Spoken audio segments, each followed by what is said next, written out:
What do you think about birthright citizenship? What does God say?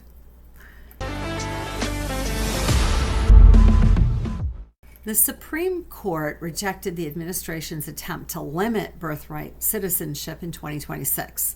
They ruled that babies born to illegal immigrants were automatically citizens. The goal for limiting birthright citizenship was to address the rather enormous business China has in bringing in pregnant women to the United States, paying for them to give birth here, and then raising the children indoctrinated into the CCP in China before sending them back to the United States as citizens. There are only a relatively small number of nations that broadly grant this citizenship.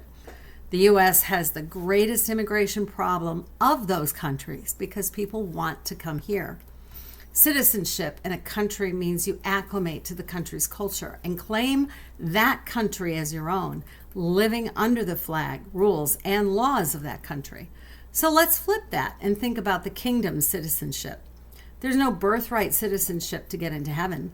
God recognizes that for a person to be dedicated to the kingdom of heaven and claim that kingdom as their own, living and abiding by the laws and the rules of heaven, they must make that choice and not be granted that position by virtue of the fact that this is where they were born.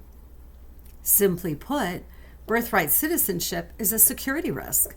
And I believe we're seeing that in areas of the country where there has been mass migration without integration. Now let's think about heaven. Could you imagine God opening up the borders of heaven? Let's bring in the enemy. Let's bring in Satan. Let's bring in the demons because we can all learn to live together.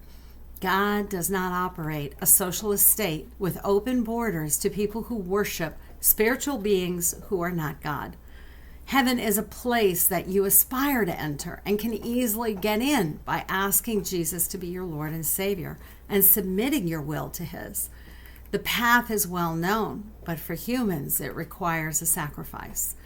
Immigrating legally into the U.S. requires a sacrifice of time, energy, and money. And so today I pray for our friends and family whose ideas and ideals have been perverted and corrupted.